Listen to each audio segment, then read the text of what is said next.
उद्या चैत्र नवरात्रीमधला मंगळवार आहे आणि या मंगळवारी तुम्ही जर तुमच्या देवी आईची ओटी भरली तर देवी आई भरभरून सुख तुमच्या आयुष्यामध्ये आणेल। आणि ओटी भरणं हा एक कुलाचार असतो, आपल्या कुलदेवीचा तो एक मानसन्मान असतो। आणि वर्षामधून कमीत कमी काही हे जे शुभ दिवस असतात त्या दिवशी आपण जर देवी आईची ओटी भरली ना तर भरभरून आशीर्वाद, कृपा आशीर्वाद देवी आईचा आपल्या डोक्यावर नेहमी राहतो।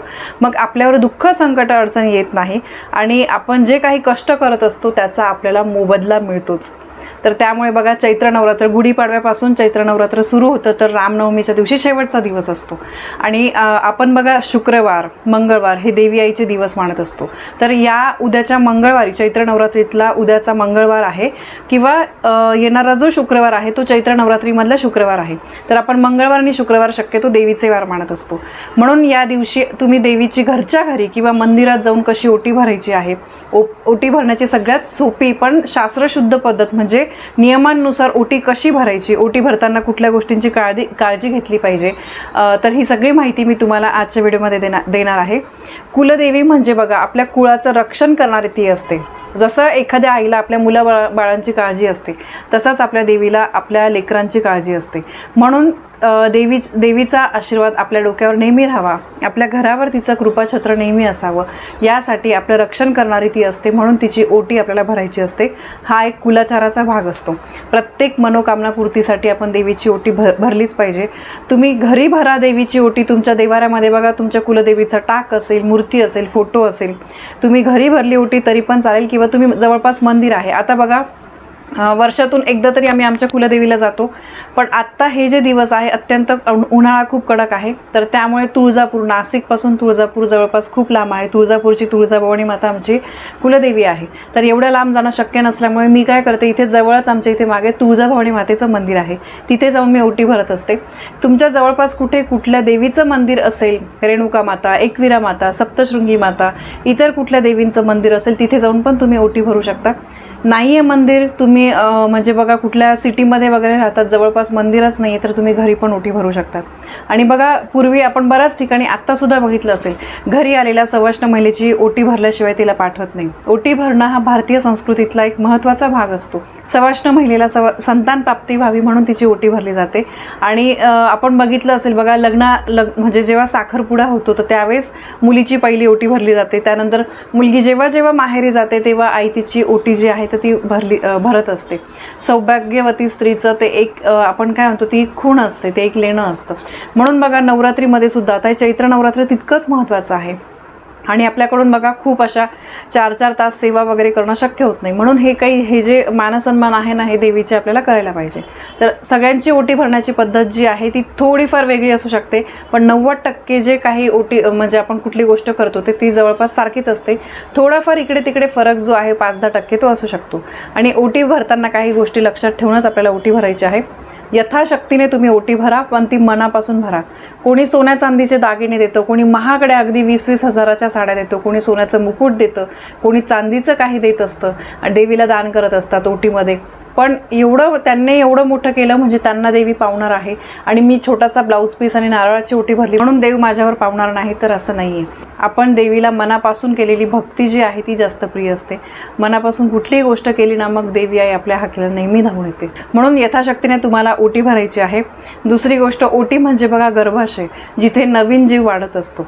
तर महिलांचीच ओटी का भरली जाते, तर त्याचं हे कारण आहे। आणि जसं मी सांगितलं, मुलीचा साखरपुडा झाल्यानंतर तिची पहिली ओटी भरली जाते, फळांनी भरली जाते। तर आता तुम्ही बघा, चैत्र नवरात्रीमध्ये उद्याच्या मंगळवारी पण किंवा शुक्रवारी किंवा नाही जमते कधी तुम्ही भरा ओटी। तुम्हाला सकाळ, दुपार, संध्याकाळ जेव्हा वेळ मिळेल तेव्हा तुम्ही ओटी भरू शकता, ठीक आहे। आता ओटी कशी भरायची, तर सर्वप्रथम तुम्हाला एक ताट घ्यायचं आहे।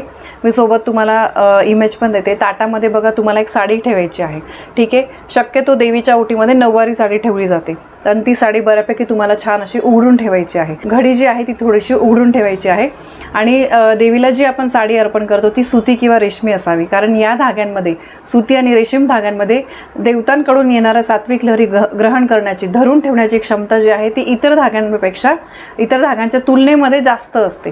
म्हणून ओटीतली साडी नऊवारी आणि ती रेशीम किंवा सुती असावी, काठपदराची असावी, ठीक आहे. तर ह्या गोष्टी आहे साडी घेण्यासाठी, ह्या आपल्याला लक्षात ठेवायचं. किंवा तुम्ही खण देताय म्हणजे ब्लाऊज पीस देताय, तर ब्लाऊज पीस पण शक्यतो अशा पद्धतीचं असावं, जसं रेशीम, सुती वगैरे आणि थोडंसं काठ असलेलं.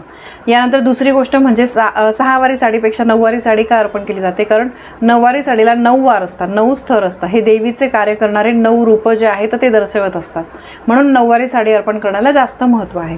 ठीक आहे. यानंतर दुसरी गोष्ट, साडीचा रंग जो आहे तो काळा किंवा निळा, डार्क निळा अगदी असा नसावा. तुम्ही शक्यतो ओटीमध्ये बघा लाल, केशरी, पिवळा, हिरवा, जांभळा, नंतर गुलाबी अशा रंगाची साडी जी आहे तर ती तुम्ही निवडू शकता. तर एका ताटामध्ये आपल्याला अशी साडी जी आहे तर ती ठेवायची आहे. त्यानंतर त्याच्यावर आपल्याला खण ठेवायचा आहे म्हणजे ब्लाऊज पीस ठेवायचा आहे. यानंतर संपूर्ण पाण्याने भरलेला एक नारळ ठेवायचा आहे. त्यानंतर सुपारी, हळकुंड, बदाम आणि खारीक या गोष्टी तुम्हाला ठेवायचं आहे. 1 रुपयाचं नाणं, यथाशक्तीने तुम्ही 11 रुपये, 21 रुपये त्यामध्ये ठेवायचे आहे. हिरव्या बांगड्या, त्यानंतर गजरा, त्यानंतर आपल्या घरचे थोडेसे तांदूळ, त्यानंतर शृंगाराचे दागिने जेवढे तुम्हाला ठेवता येतील 11-21, म्हणजे बघा मणी, मंगळसूत्र, जोडवे, कानातले, टिकली, बांगड्या, ह्या गोष्टी तुम्हाला नेल पेंट वगैरे, कंगवा या गोष्टी ज्या आहे आपण ज्या शृंगाराचे म्हणतो गोष्टी, तर त्या तुम्ही ठेवू शकता.